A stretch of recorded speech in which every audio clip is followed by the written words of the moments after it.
Howdy, everybody. Here we are, all ready to take you down to Pine Ridge for another visit with Lum and Abner. Brought to you by the makers of Horlicks, the original malted milk.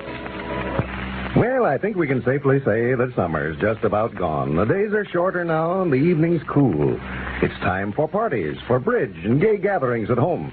And more than ever, it's the time for Horlicks. A lot of you found last year what a welcome change Horlicks makes for the party guest who wants something more than the usual coffee, tea, or plain milk. Horlicks has everything a perfect hostess could want. It's easy to make. That means it won't interfere with the bridge game.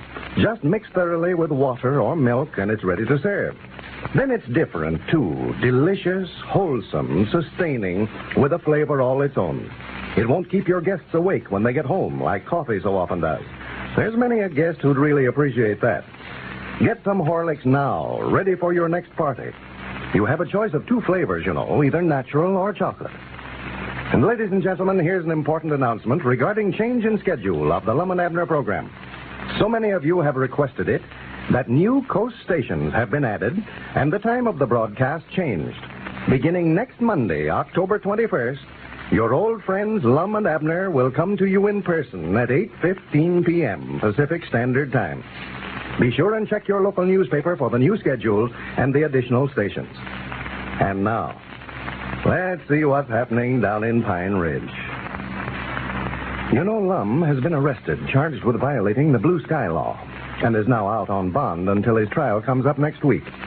He has been given to understand through very reliable sources that his only chance for an acquittal is to produce Squire Skimp, the promoter of the fraudulent stock, in time for the trial. Yesterday, Lum received word that Squire had been arrested in Tulsa, Oklahoma, and would be returned to Pine Ridge today. As we look in on our old friends today, Abner has gone to the county seat to bring Squire back. And we find Grandpappy Spears over at Lum's house discussing the affair with Lum. Listen. Well, I just hope Abner don't have no trouble with him. It'd be a shame for him to make a getaway after you went to all this trouble to catch him and bring him back here. Well, I ain't uneasy about that. I'm just feared Abner will be too rough with him.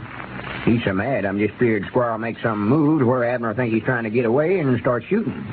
He's pretty mad, huh? Oh, yeah, he hates that Squire anyway, you know. Especially now after this has all came up. Well, you can't blame him. Squire caused you and Abner enough trouble the last 2 or 3 years. Yeah, I look back now, I can see where he's taken advantage of us time and again. No telling how much money he's beat us out of on different deals. Well, I know, that's what I say. He's might not made his living off of you two. Yeah, well, it's been a good lesson to us, I'll tell you that. I'll know now better than to have any dealings with a feller like that. Yeah, he's a smooth talker, all right. I always just stop up my ears whenever he starts trying to sell me anything. Well, ain't no need to do that. From here out, I'll just beat him at his own game. You know that old Eddard saying, it takes a crook to beat a crook. No, that's something else. Huh?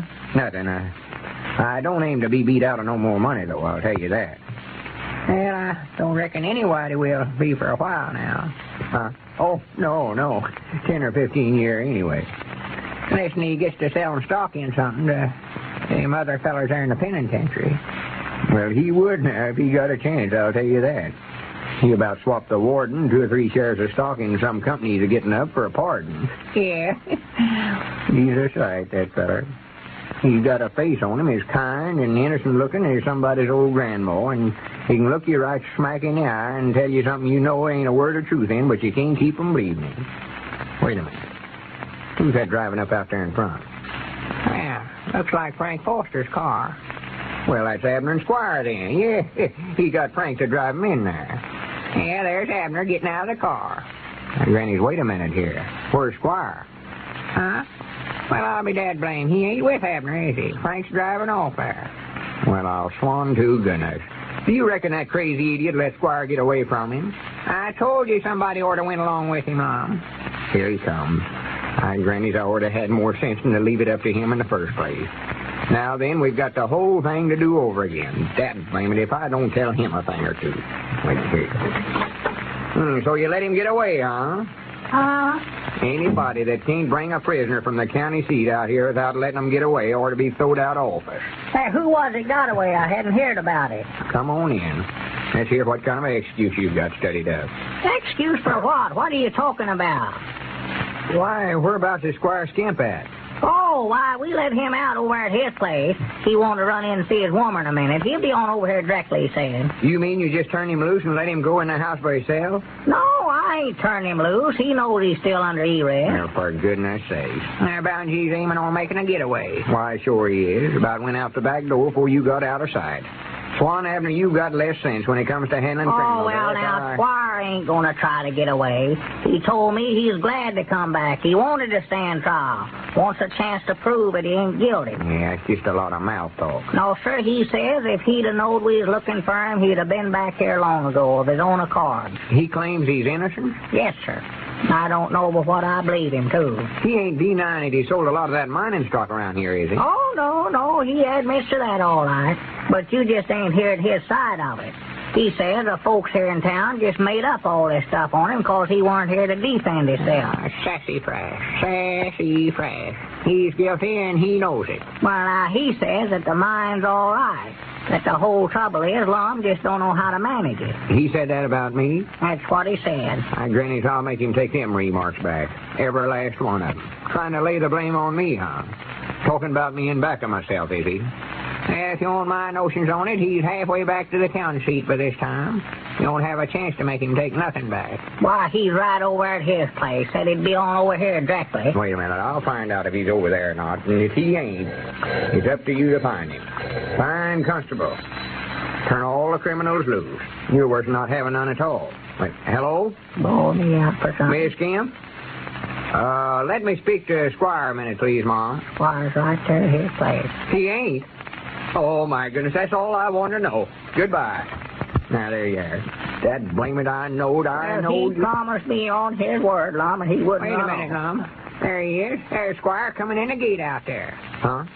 Well, I'll be dog. I told you he said he'd be on That's over here. All right, Abner. I ain't mad about it. We've got him located again. I hope you make him admit he's guilty, Lum. I wouldn't let him try to lay the blame off on me if I was you.